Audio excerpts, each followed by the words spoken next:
Welcome to People's BRICS, a new international project and YouTube channel bringing together political, trade union, and community activists from around the world who are campaigning for the practical policies in BRICS that will benefit working people in all aspects of their lives. Today, we are looking at the recent counter-revolution in Syria, the background to these events, and their possible outcome both in short term and medium term. We will also examine how they fit into the increasing geopolitical struggle between the West and developing world. My name is Khalid Bhatti. I'm a left-wing journalist. And I have visited many Middle Eastern countries like Saudi Arabia, UAE, Iraq, Syria, and others. And I have special interest in South Asian and Middle Eastern politics and economy. Today, I am interviewing Pat Byrne, a lifelong Anglo-Irish labor movement activist based in Brazil, and in recent years, an analyst of China and rising BRICS movement. Pat, welcome to the program today, and thanks for sparing your time, for this special discussion on Syria. My question to you, is that can I begin by asking you to briefly outline your connections to the Middle East or West Asia as it is now becoming more recently known? Thanks, Khalid, for inviting me to the interview. Although I'm now living in Brazil for the last 5 years, I have actually had a long-standing relationship to the Eastern Mediterranean and West Asia.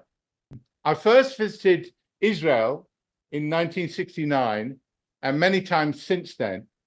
And even at that time, I could see the deep racism that existed against the Palestinians and how Israel grew more anti-Palestinian over the decades. Then in the year 2000, I moved to Turkey, where I lived for the next 20 years. During this time, I visited many countries in the region, including Iran, Lebanon, Egypt, Saudi Arabia, and several of the other Gulf states. Pat, can I ask you another question?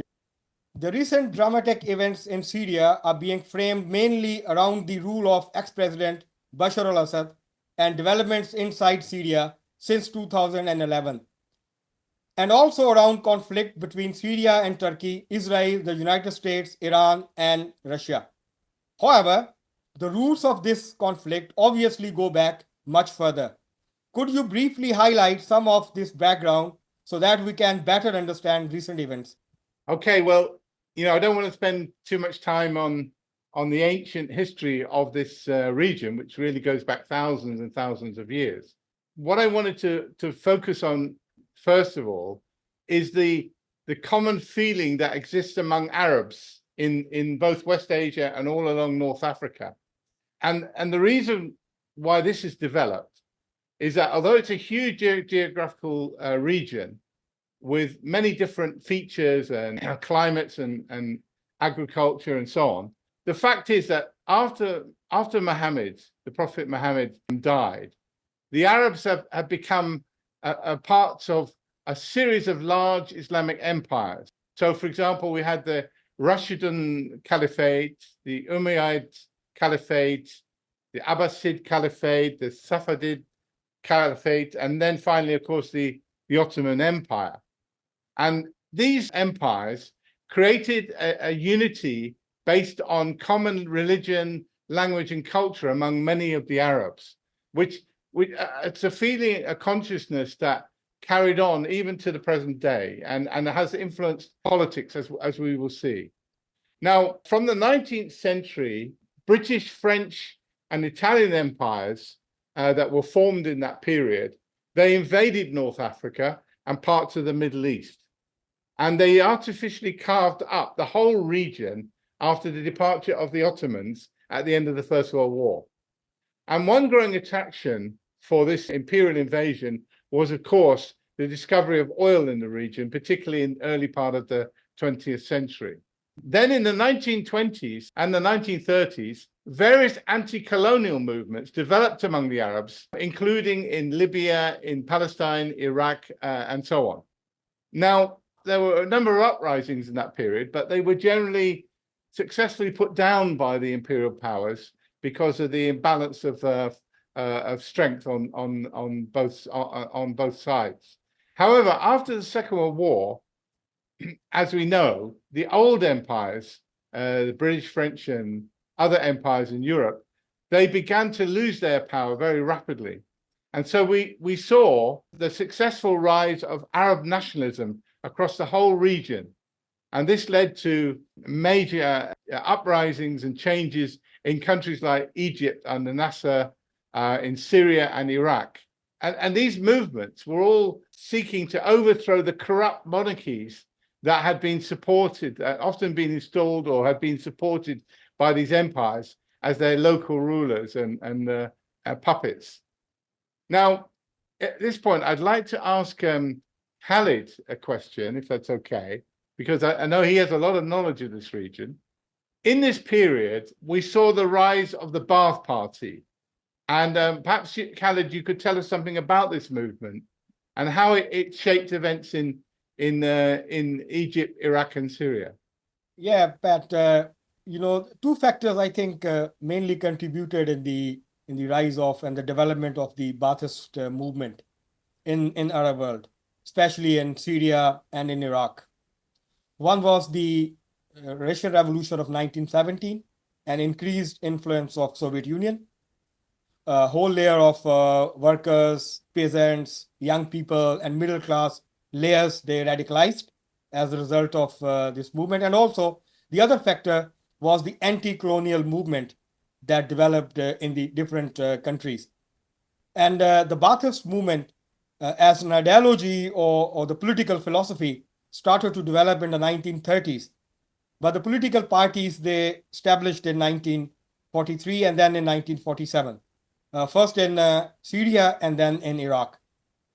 The Arab nationalism, actually in countries like Syria and Iraq, where the Ba'athist Party led that movement, and they unite together the socialists, progressives, and Arab nationalists in the Ba'athist Party.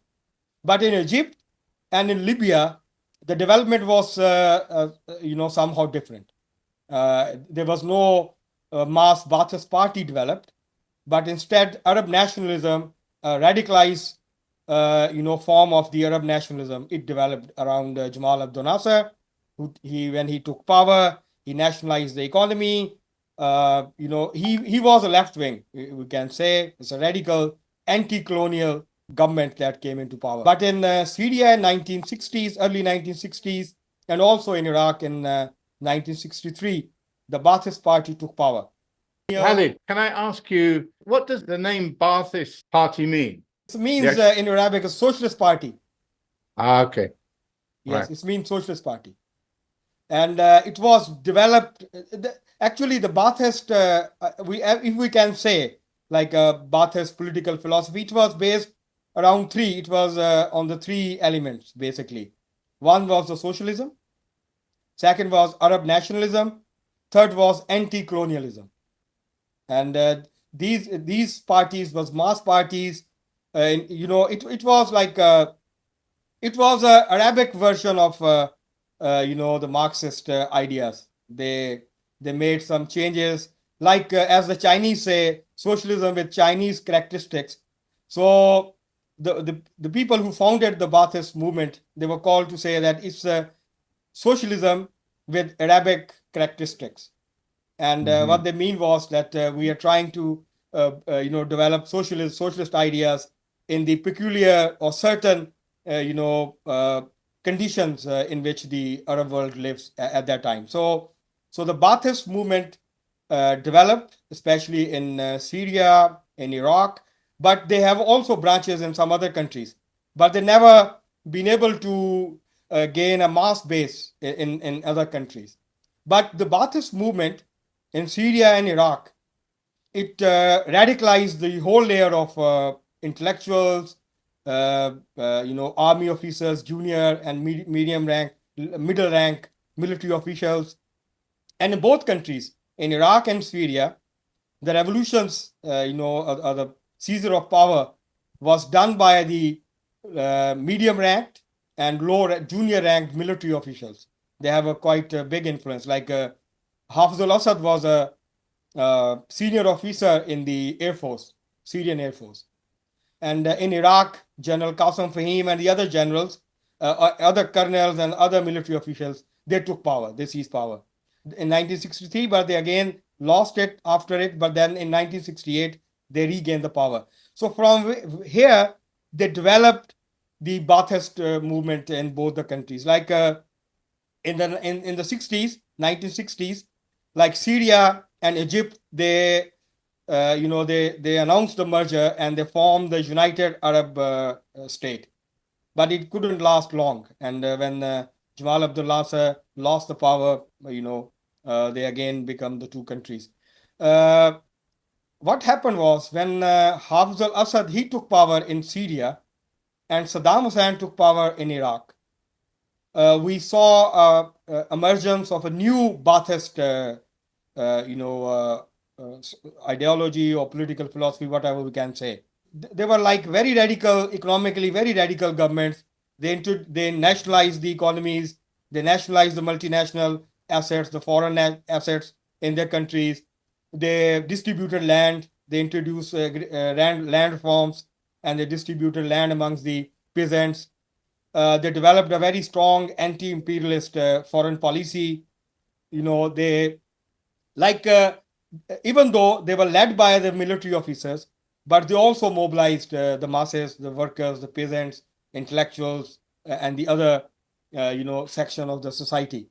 So there were secular regimes, and they try to to minimize the influence of the religion. When the Ba'athist parties took power, both in Syria and in Iraq. At the same time, when Gaddafi took power in Libya, and before that, Jamal Abdel Nasser took power in Egypt, they were secular regimes, and they did succeed to minimize the role of the religion and the religious parties. There was a power struggle took place in the 1970s within the Ba'athist movement between the Arab nationalists and more progressive and socialist elements within the Ba'athist parties, both the parties in Iraq and in Syria. And this battle was won by the Arab nationalists. And after the 1980s, especially in the 1980s, if we look at the Ba'athist movement, we can see that how the Arab nationalists overcome, they took over the leadership. And then despite the fact that economy was controlled by the state, it was some sort of a planned economy, but the socialist elements started to get weaker in both the countries, and that also led to the right-wing policies. Like Saddam Hussein, he used religion also. So that was really the history of the Ba'athist movement.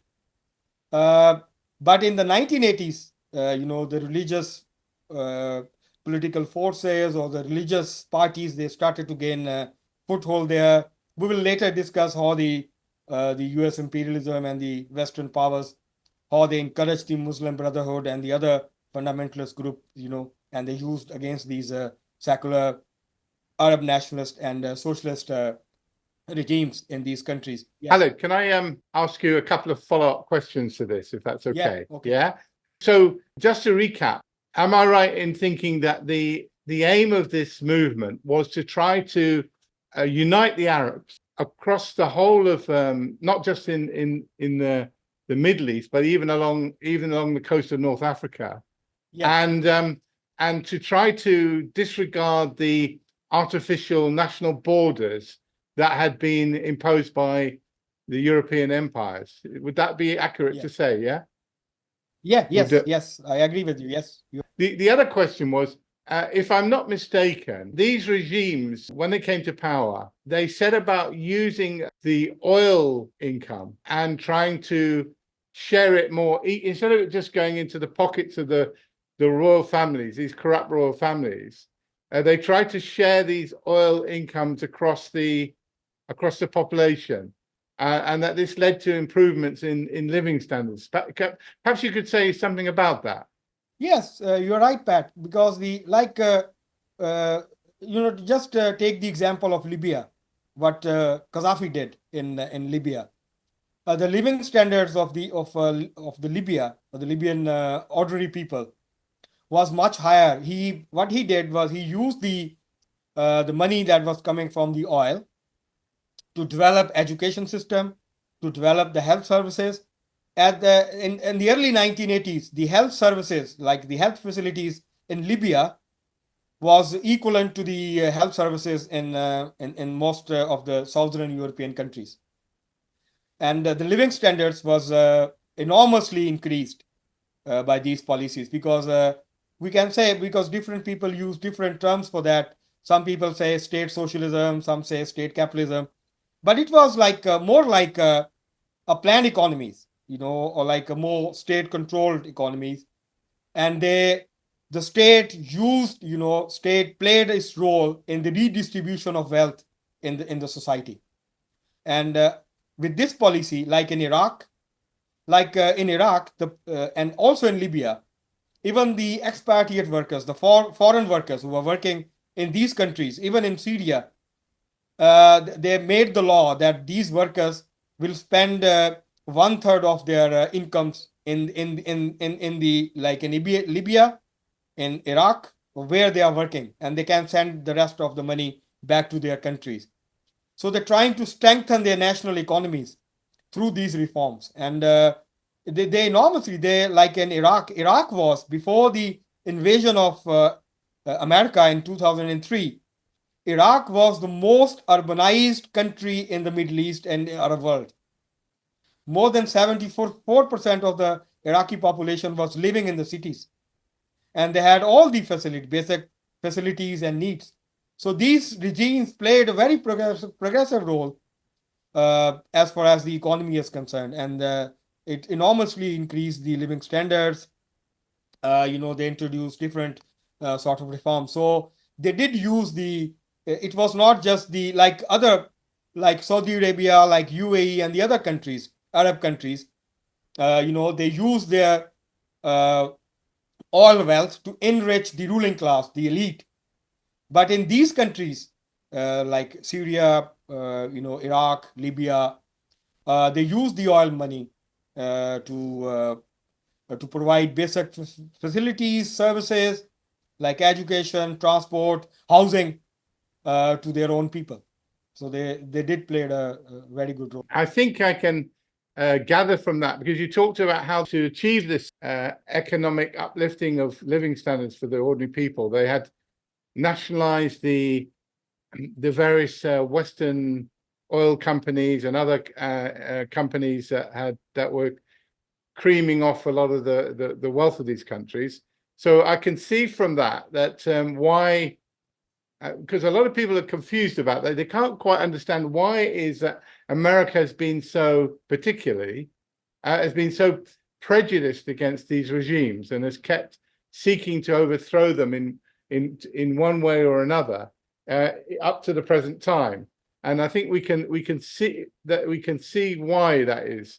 I mean, the other interesting thing was I remember that these governments were very much closely allied to the Soviet Union in a lot of foreign policy issues. So of course the Americans saw them as part of almost as part of the communist bloc, or the Soviet camp. The neoconservatives who emerged after the fall of the Soviet Union in the mid 1990s onwards, you notice that in their plans and their publications, they're always targeted these three governments, Libya, Iraq, and Syria, to overthrow their governments, and they sought to do that, and thus we saw the events that followed, and as we now see, they finally succeeded in doing so.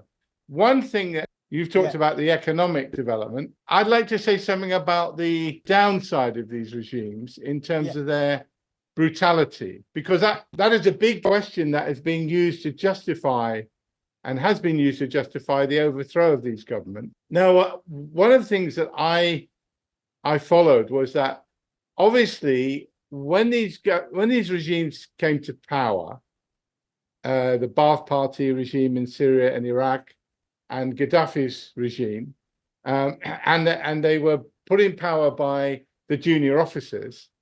There was obviously a lot of opposition to this move, from the old monarchies and the landlords and their foreign backers, the foreign imperialists. And so naturally, I imagine that these governments had a need to suppress the opposition of these forces.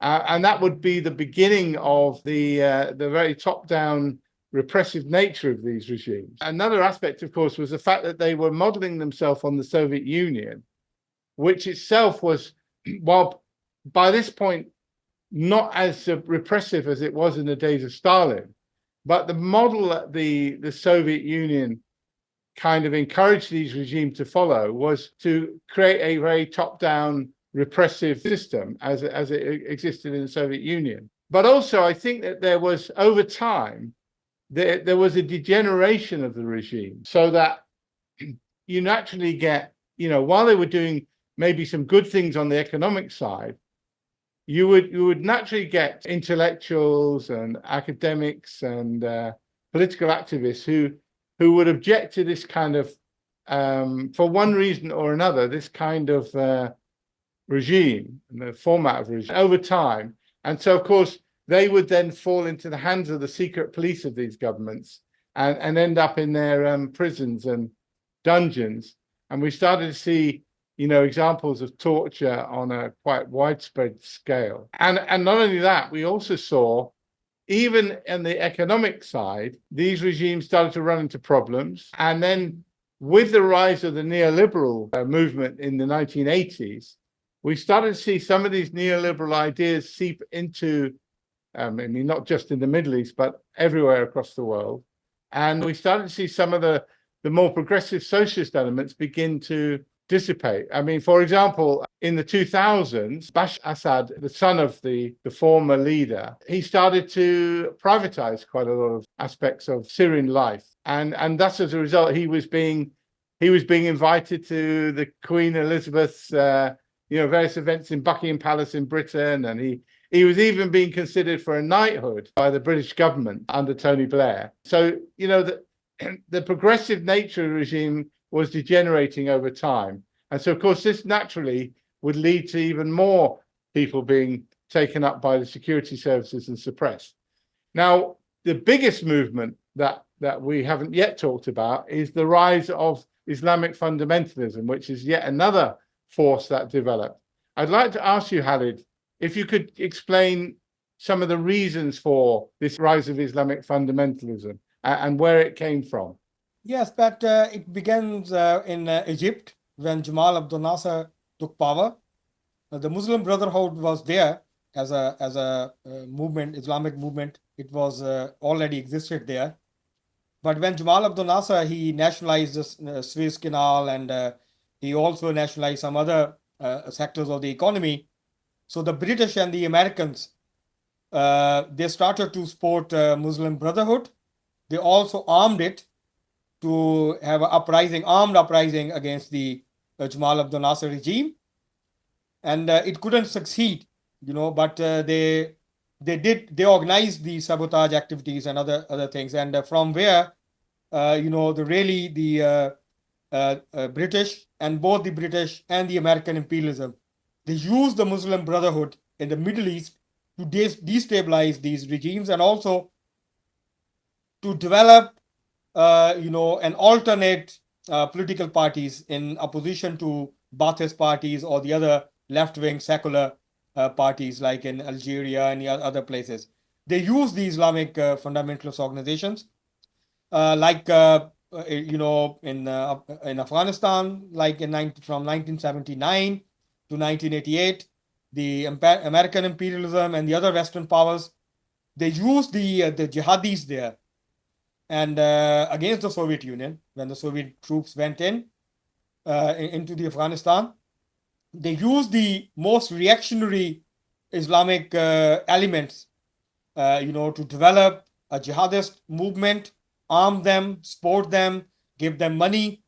And since then, since 1988, Afghanistan, is in shambles. Its country completely destroyed.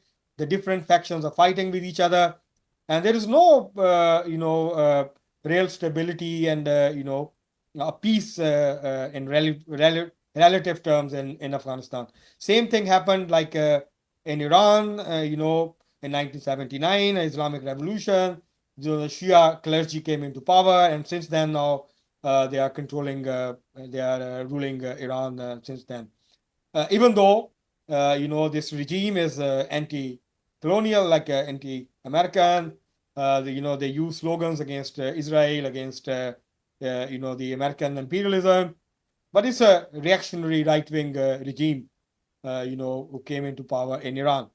And also the American imperialism, CIA, even like in Palestine, the Islamic Jihad and Hamas, the Israeli officials, they confess now that we did support them because we were afraid of a very secular, radical mass movement, around Yasser Arafat and other leaders.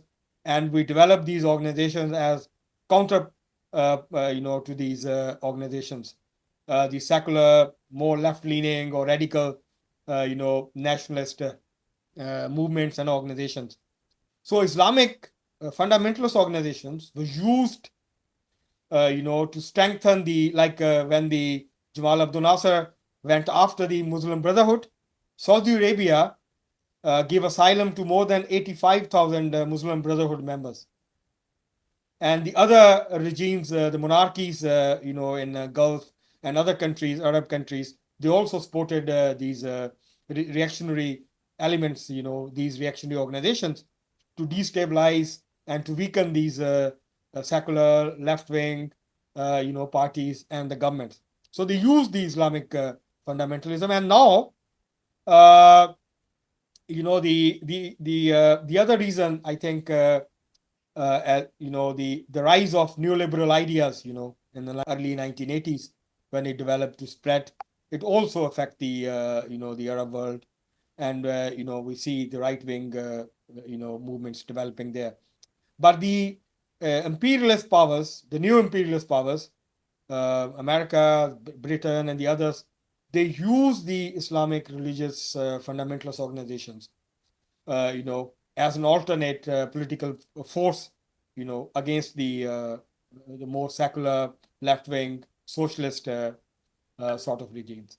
Being based in Turkey, Turkey was influenced by the rise of Islamic fundamentalism as well. In fact, you can almost draw a graph and you can chart against the rise of Islamic fundamentalism. You can see that after the fall of the Soviet Union, in particular, 1991, you saw a massive fall in class consciousness and support for a socialist alternative. And you can almost chart a kind of inverse proportional rise of Islamic fundamentalism.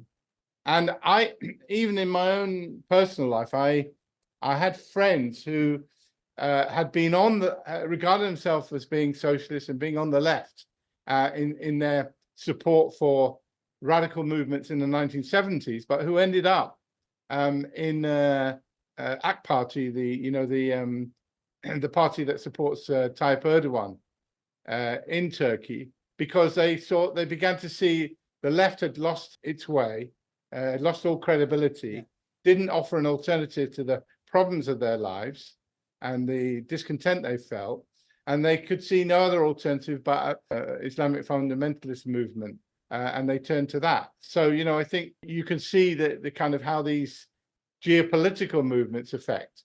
Another thing is you mentioned about the nature of the Iranian government. And I think it's a little bit more complicated from a geopolitical point of view, because the question of national sovereignty comes in here.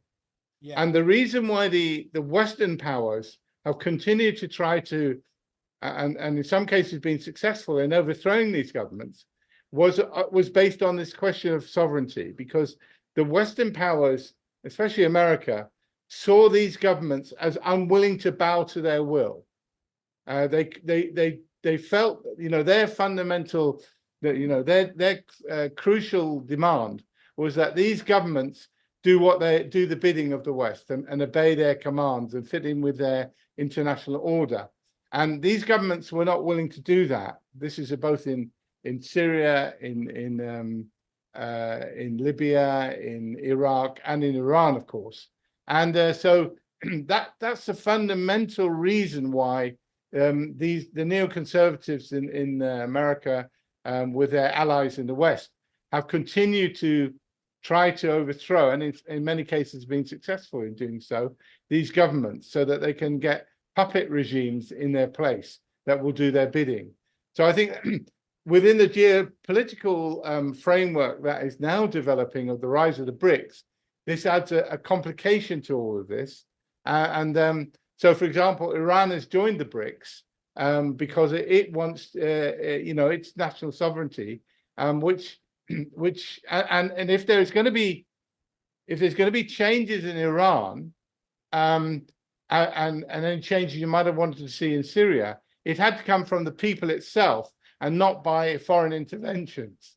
So I thought I'd throw that question into the mix, because I think it's important to see that this is yeah. Can I ask you a question about, how did the regimes in Libya, Syria, Iraq react to the development of Islamic fundamentalism and on the efforts of the imperialism to overthrow them or to destabilize them? Well, as I'd said earlier about how these regimes had introduced repression and considerable brutality against anybody who opposed them, that became even more the case when the Islamic fundamentalism rose up. And we saw, for example, brutal suppression of the Islamic militants. And in Iraq, in the 1980s, we saw it allowed itself to be used by the United States in this terrible war with Iran that went on for nearly a decade and led to millions of people being killed. I would say also that the war that led in 2003, where America and Britain invaded Iraq, and this led to the downfall of Saddam. This is another example of how the West wanted to oppose these regimes, and obviously how they reacted to them. Then we come to around the period of 2010, 2011, with what developed as the Arab Spring. Now, while this started in further along in North Africa, the Arab Spring, and was a spontaneous development, the way it spread into many of these countries, as we've discovered, was partly coordinated by the Americans, who had trained some of these elements in how to use the internet, how to use cameras and communications that were encoded so that the regimes couldn't repress them or even listen to what they were saying. And so that the movement in Egypt that happened that year, and in some of these other countries, was very much backed by the West and helped by them. And this is where we saw the development in Syria. We're coming more up to date now with the current events in Syria. And it also led to the overthrow of Gaddafi, which we don't have time to go into, but it was the intervention of NATO in support of opposition elements in the east of Libya that allowed them to overthrow Gaddafi and assassinate him. And in terms of Syria, it led to the outbreak of the civil war, where the Americans encouraged opposition to Bashar Assad, and they armed them, and this led to a devastating civil war in which all sorts of foreign forces were drawn into that conflict. Hezbollah from Lebanon, Iranian forces, and eventually Russian forces were drawn into that conflict. And initially it looked like Assad would be overthrown, but then with the intervention of these foreign forces in his support, and the unification of many religious minorities behind Assad, they were able to defeat the uprising over many years, and the huge numbers were killed during the process, and the Syrian economy was drastically affected. Heavy sanctions were imposed by the West on Assad's regime, Now, the civil war came to an end around 2020. Well, it started to decisively come to an end in 2018, but it came to an end, a conclusive end in 2020.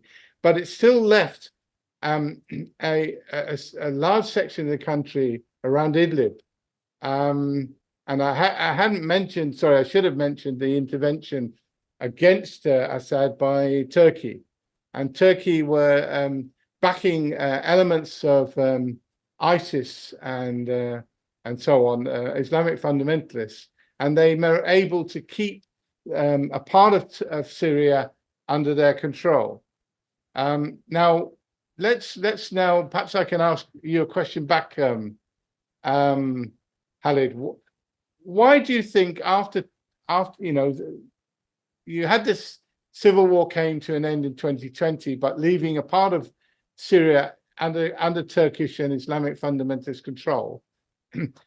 Why was it in just the last month that the Assad regime fell from power so easily? I wonder if you could tell us something about that.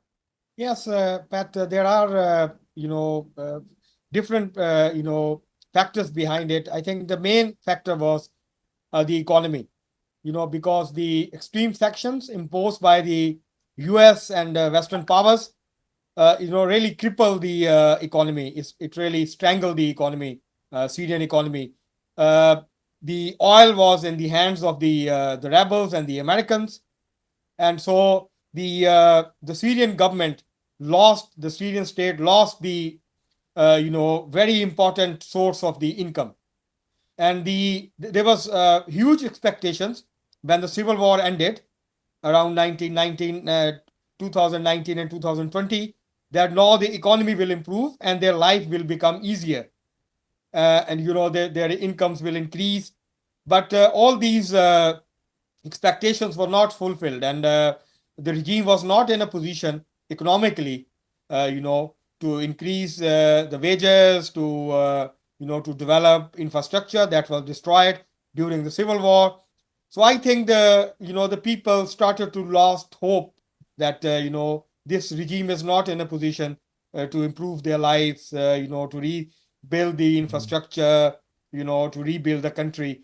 So I think that demoralized many sections of the society that was supporting the regime at the beginning, but then they started to lose hope, and that was one factor. I think the other factor was that in 2011, from 2011 to 2016, when the civil war was at the peak, the Iranian regime, the Russia, Hezbollah, they all come to support the Assad regime. But this time they were, they have their own problems, like Russia, very much engaged in Ukraine. Iran was fighting for its own survival, and the tension is mounting between Israel and Iran. And and Hezbollah just ended a brief war with Israel, and Hezbollah was not in a position to send any their soldiers, fighters to help Assad's regime. I think the other thing was that other factor that contributed in the fall of Bashar al-Assad was there was a very delicate balance of power, power sharing between the regime and the elite of the Damascus, Sunni elite of the Damascus. And that was one other factor that contributed. The Sunni elite was not very happy since Bashar al-Assad regained power. He regained the territory, and he almost won the the civil war. But they were not happy that because he promised that he will bring in an inclusive government. He will share more power with the different sections of the ruling class in Syria, so that they also distanced a bit from the regime. And the military, because of the economic weakness, the military was in a very bad shape, and military was demoralized because in 2011 and 12, 13, they get support from outside, but this time they were all alone to fight the rebels. And this time the rebels were much more, the opposition rebels were much more armed, they were much more prepared with the help of Turkey, with the help of Britain, America, and the other regional powers. They supported them, and they were in a better position when they realized that the balance of power is in their favor. So they launched the offensive, and within 11 days, from starting from Idlib and Aleppo, they just captured the Damascus, and they took power. So these are the main factors that really contributed the demoralization in the population, the demoralization in the army. Army was in a bad shape. So, and also they didn't get the support they get in 2011 during the civil war. So these are the main factors in the economy that really paved the way for this takeover. Yeah, I can see that. I mean, one of the things I felt was that the the regime had been hollowed out by this brutal civil war. Although they won it, inevitably it alienated large sections of the population because it had to involve bombing of areas and huge numbers of deaths and so on. The expectations of most people when you've been through a long war is that when you've effectively, you feel that you've won the war and you defended the government, as in this case, you're expecting your life to get better. It's a natural feeling, isn't it? And as you say, the sanctions, the very severe, they call them Caesar sanctions, against Syria, and the fact that America is occupying the oil fields and the wheat fields of Syria meant that the government was not getting sufficient money to start to be able to reconstruct the country and to make people's lives better. And even that was coming in, there was some money coming in from the Gulf states who had, Assad had established better relationship with. That money was frittered away, from what I understand, by corruption, so that governors of provinces and generals in the army were getting the money and the ordinary people were not. And so you can understand why what support there had been kind of fell away. I hear that the Wagner force, that the Russians had in the country, they tried to, they marched to Aleppo, only to find that suddenly that their instructions from above had come from the generals to retreat. And then they marched to, because they were willing to fight, and they marched to Homs and found the same thing happened. And so eventually they thought, well, if the Syrians are not willing to fight, then there's no point in us doing so. The Iranians hadn't had time. Everything happened so quickly. The Iranians hadn't had time to send any forces to Syria. And as you say, the Hezbollah couldn't send people because they were under siege by the Israelis. So it was a complete mess. And we might find out that there were other, that there was at the top that Assad, because he had flown to Moscow for talks with Putin. And it may be that we will find out that a decision had been taken that resistance was futile, that they couldn't mount it. There wasn't the morale or commitment by the army to fight. And then maybe instructions were given by Assad. We'll find out. I mean, certainly the way he left the country was very strange, where he didn't even address the population and tell them what was happening. And he didn't leave any arrangements to, for a transitional government or anything. So we don't yet know all of what actually happened, but it's a very strange situation where the Turkish forces, the Turkish-backed forces of HTS and al-Nusra, how they were able to just march virtually unopposed all the way down to Damascus. A very strange situation. Perhaps this is a bit where I'd like to ask you where you think what you think the short and medium term future for Syria is. How do you think things are likely to develop in Syria in the short and medium term? I think Syria faces a future of division and conflict. There are more than 20 different religious and ethnic groups. It's not like a single group who dominates Syria. There are many groups, and they have their own interest. They come together, for against a common enemy, and that was the Bashar al-Assad regime. Now they have overthrown the regimes. Now, there are two things, Pat. I think one is these different groups, they have their own interest, and then they, at the same time, they will have to defend and protect the interest of the powers they are supporting them.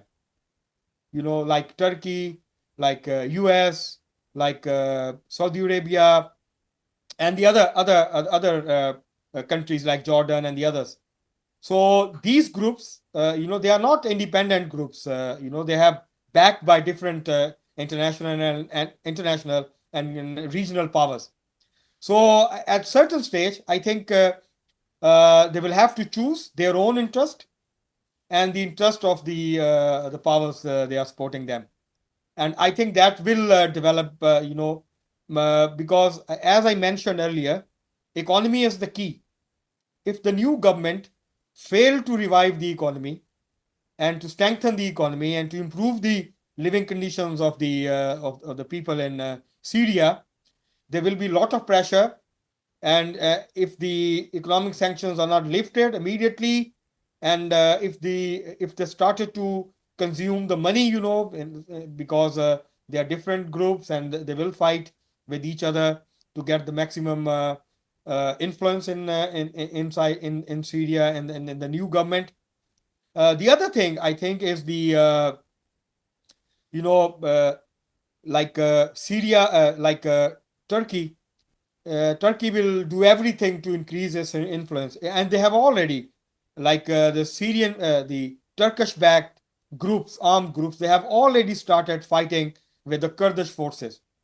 And at the one hand, because Turkey is saying that we want to unarmed, we just want to disarm these groups, and we will do that. But on the other hand, the Americans are trying to convince the Turkey that they should not go after the Turkish forces, Kurdish forces. But I think the conflict has already developed, and they are fighting with each other now.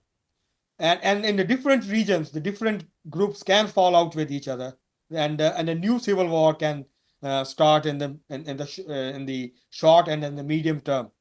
On the Kurdish side of things, Yes. although Turkey uses this as a justification, I mean, they're actually the Syrian Kurds have not attacked Turkey. Yes. And I see this as an excuse. I think much more important for Erdogan is quite apart from using these kind of things to divert the discontent of his own people, is that he's engaged in a game of power and influence where he's seeking to become the leader of the Sunni Muslims in the whole region. And then, of course, in this, he's in a rivalry with Saudi Arabia.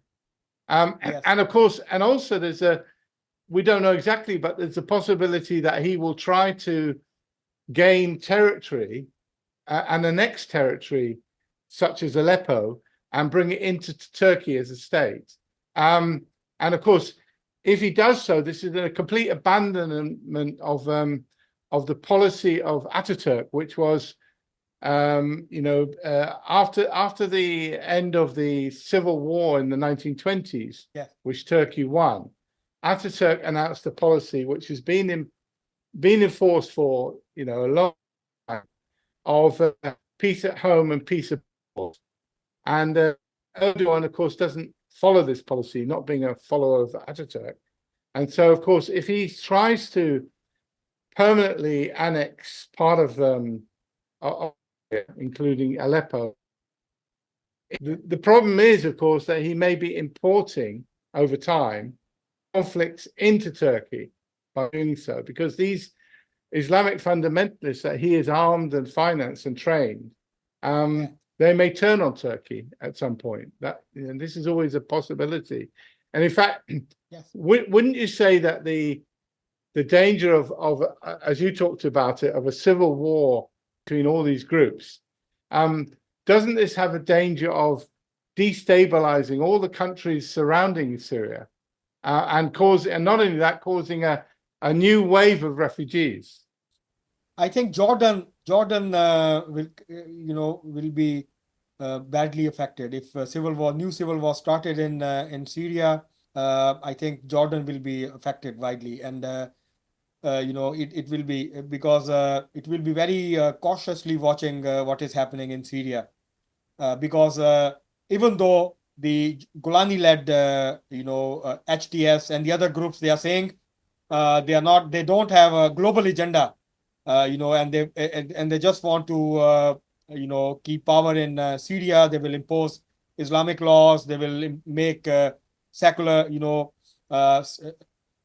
Syria as an Islamic state, but I think they will be eyeing on the Jordan, and this conflict can develop between Jordan and some of these groups. Turkey is trying to take advantage of the situation in Syria, and it can annex Aleppo.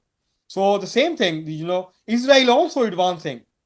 So now Israel has effectively taken over all the Golan Heights and the surrounding areas, and even they have formally taken over the buffer zone that was developed after this 1973 war. And so it's advancing, it's moving. They have, and Israel is also, I think, in a much better position now, in short term, to make gains in Syria, and they will apply immense pressure on the new government, to their own advantage. Israel will take advantage of the situation in Syria at this stage. Also the US, and now we can see the hypocrisy and double standards of the imperialism. Here, Americans who say that we are fighting Islamic fundamentalism all over the world.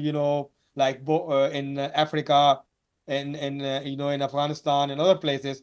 Now the same U.S. imperialism is supporting the Islamic fundamentalist groups in Syria, and they are using it, to protect their own interest. And it will be interesting to see how Trump will what kind of policy he will adopt, because he has said yesterday. I was watching his statement. I read his statement that we will encourage Turkey to play much bigger role in Syria. So it will be interesting to see how America and Turkey come together to gain maximum influence in Syria. So these are and also I think with this situation, in the short term or in the medium term, I think it will be difficult for Iran to send the arms to Hezbollah and to Hamas, using the Syrian territory. They might find the ways and the alternate routes, but I think in the short term it will be much harder for Iran and for these groups to get material support from through the Syrian territory, as it was happening in the past. You mentioned about this hypocrisy. I mean, look at all the song and dance that was made about Russia invading the sovereign territory of Ukraine, and all these speeches that motions they put to the UN about how this is breaking fundamental rights of nations, and yet they're supporting Turkey intervening in Syria. They're supporting Israel invading Syria. I mean, the hypocrisy is so incredible. Now, you mentioned about the fact that Hezbollah is going to be very difficult for them to get the arms from Iran, which used to formerly come through Syria and is now going to be blocked, obviously, by Israel and other forces. Would you say that these developments are a big setback for the Palestinian cause? Yes, I think so. Yes, it's a big setback for Palestinians, and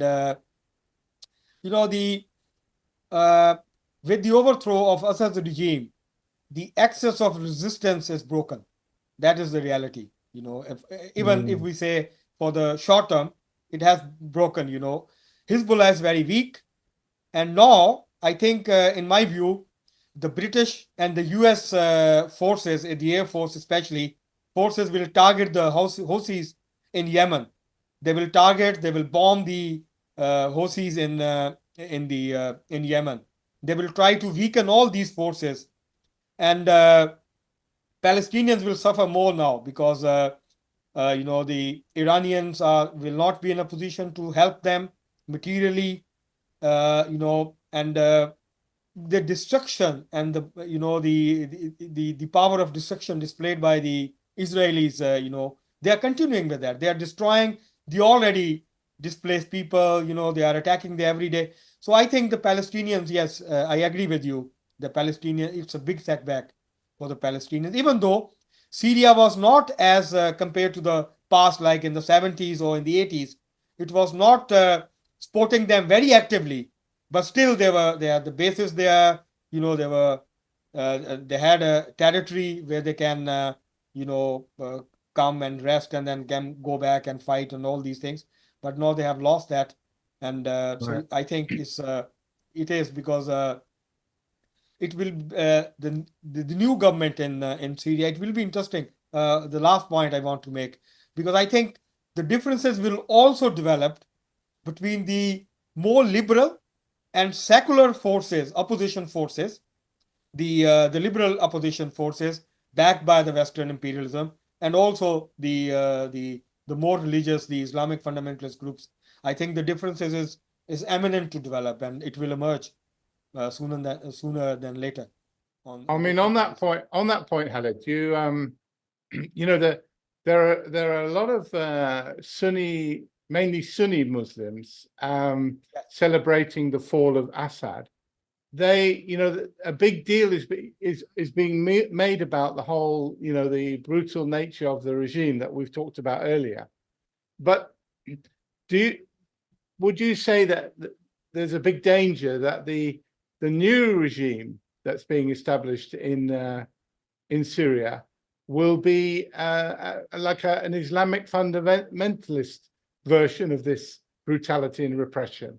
That if we go by what's happened in Libya and in Iraq, where the dictators were overthrown, is not a similar development like to take place in Syria?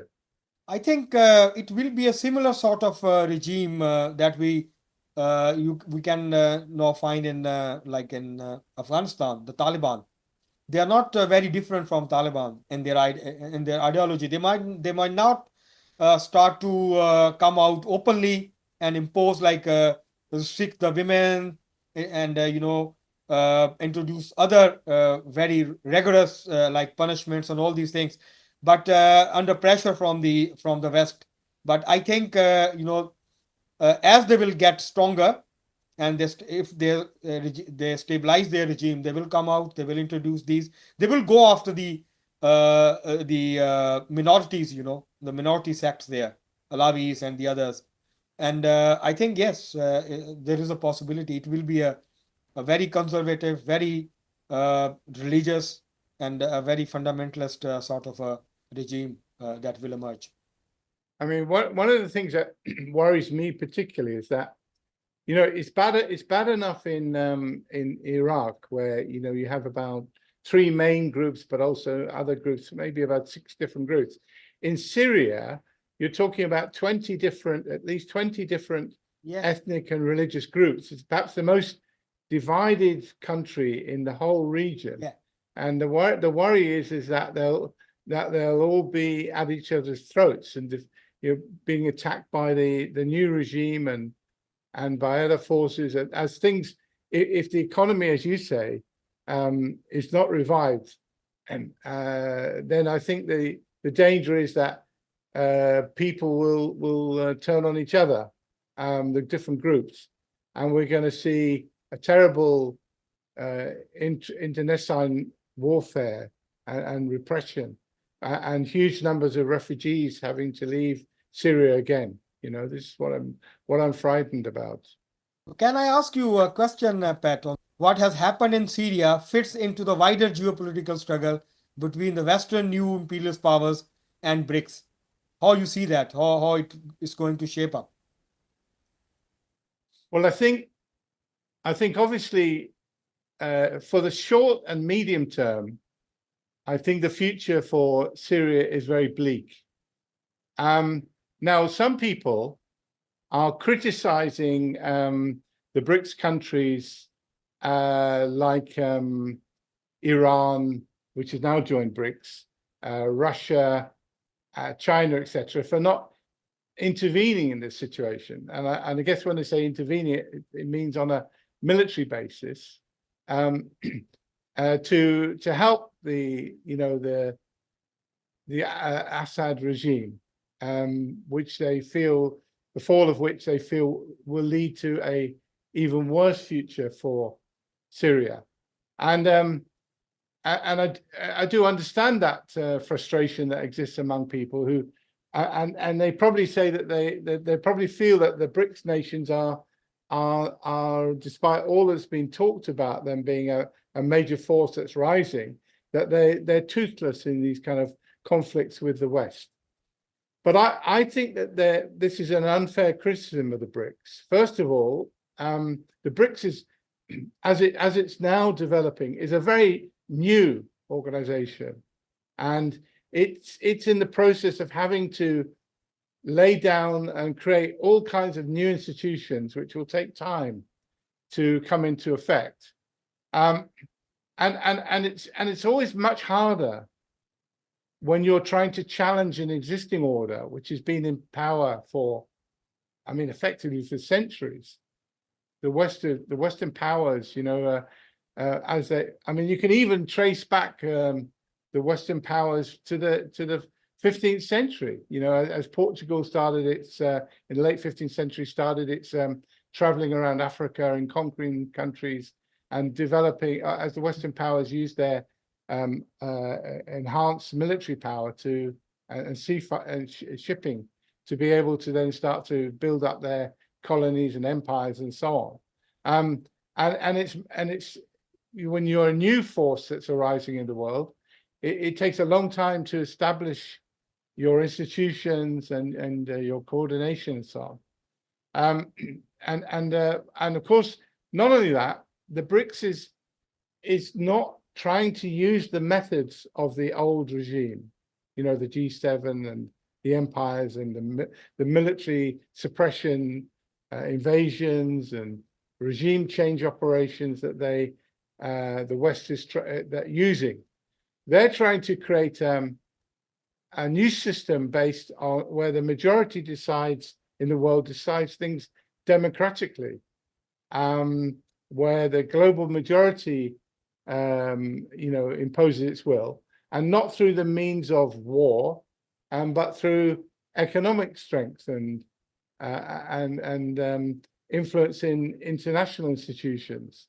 So I think this is a process that's going to take a long time to develop, and perhaps it's unfair to be criticizing the BRICS at this very early stage.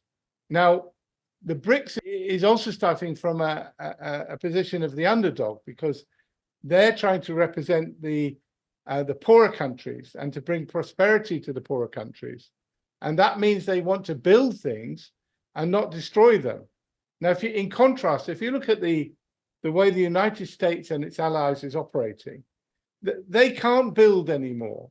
They're not willing to invest in the poorer countries and bring them up. So, for example, if you look at Syria, I've absolutely no confidence that the West is going to invest in Syria and reconstruct the country and develop its economy. Instead, all they can actually do is divide and destabilize. So what is the strategy of the West in the Middle East and West Asia? Is to divide the Sunnis and get them to fight against the Shias, right? Whereas China, if you look at what China and the BRICS and the Belt and Road Initiative and all these things, they're trying to do the opposite. So that's why when That's why China have done these deals with Iran. That's why China went to, President Xi went in December before last, they went to the Gulf state countries and argued with them, look, that as part of its global security initiative, that the only way we can build prosperity and a future for the people of the Middle East and the whole of the world is to stop fighting each other. Because if you have war and instability, you can't build prosperity, quite the opposite. And they were able to persuade Saudi Arabia and the other Gulf states to actually reestablish their relationship with Iran, who the Americans are trying to get them to, and the Israelis are trying to get them to fight. They said, look, this won't work. What you need to do is to work together. We know that the future for oil and gas is not a long-term future, because the solar power, wind energy, nuclear power, and so on are rising rapidly. Renewables are rising rapidly in the world, and eventually, within the next 15 years or 20 years, the oil and gas industry will go into decline, and certainly in terms of as a source of energy. It might well be that the oil can be used for, in terms of the plastics industry and the use in other materials. But in terms of energy, the price of oil and gas is going to fall. And ironically, the domination, the fact that America is now the leading oil and gas country in the world because of fracking, will be another one of its vulnerabilities in the next period. And I think that China and the BRICS want to work with the countries of the Middle East and West Asia and get them to see their longer term interests being in rejecting this divide and rule tactic that the West is imposing in their region, and to work together. Iran, the Gulf states, and so on, all to work together to build an alternative economic future than one just based on oil and gas and so on. So I think the other thing is that the BRICS is playing the long game. They realize that they can't intervene in these short-term struggles where the West is using proxies. They don't want to fight themselves anymore. They're using local governments in terms of Ukraine or in the Middle East and in Myanmar and all sorts of these kind of conflicts around the world, to be able to destabilize and overthrow governments, not to build up these countries, but to destabilize them and so on. But the BRICS realizes that there's no future in this, that the way to build is to develop a new world order, where the rising economic power of the countries in the BRICS and all the countries who want to join the BRICS is that economic power is the ultimate foundation for political power and military power, and that by building up the economic forces of the BRICS to the point where they're able to get out from under the shadow of the neo-imperialism that has made them poor or kept them poor, that this will ultimately this will provide a long-term solution. So, for example, China has come forward with, in its global security initiative, has called for an international conference to discuss solutions in Palestine and Israel, to talk about a new system whereby the Palestinians have their own state, and where they come to that Israel stops trying to take over the whole region, which is their kind of greater Israel concept, and in an international conference could then decide that if Israel is not willing to go along with these new arrangements, that they can impose economic sanctions on Israel and force them to actually accept this. Now, this might seem, some people might think this is not realistic, but I think it is a realistic, but only a long-term, can only work in the long term. I mean, already the Israeli economy is in a mess. Large numbers of Israelis have left the country, I think at least 2 million, which out of a population of 7 or a million or so is a huge amount of people. Most of them obviously being younger and better educated elements.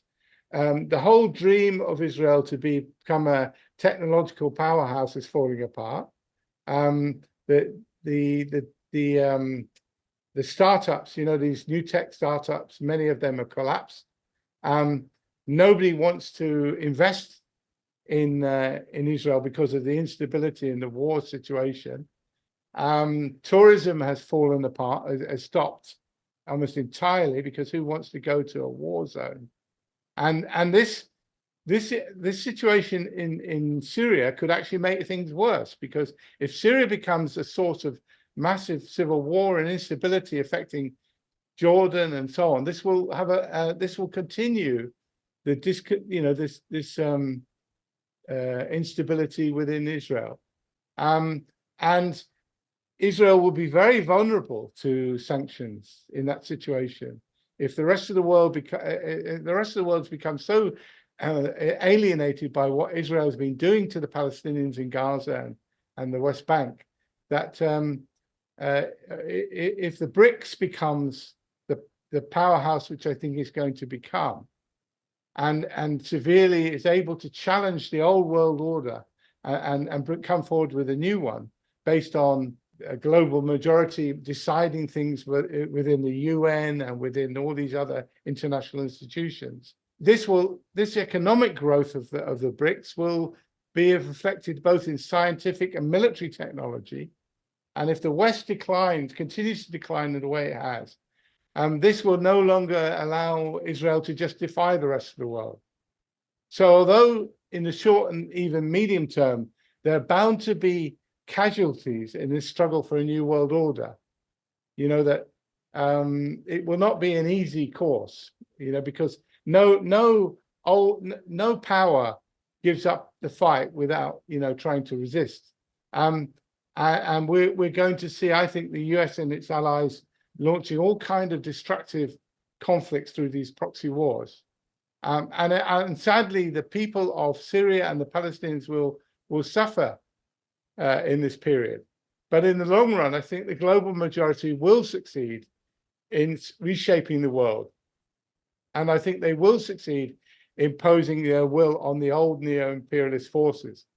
And as part of this huge change, this global majority, I think, will move away from this undemocratic, situation where a few countries in the G7 are able to enforce their will on the rest of the world. I think they will move away from this system, and they will through that be able to succeed in reshaping the world. And as part of that, an important part of that will be imposing a new solution in Palestine and in Israel. So I think from a geopolitical point of view, it's going to require a lot of hard work and patience. But in the long run, I think that that's the only way I think we can solve these problems. I don't think there's any short-term or medium-term solutions that can do that. Thanks, Pat. I think it was an excellent discussion. It was very enlightened and very informative. And I hope that the people who will watch it will enjoy it. Yeah, thanks very much. I think, Khalid, I think it was we started off as an interview, but it turned into very much a to and fro discussion, didn't it? Where you were asking me questions and I was asking you questions, because both of us, I think, have experience of this region and a knowledge of the history and also some ideas for the future to overcome these problems. So I think it was a very good discussion, and thank you for inviting me.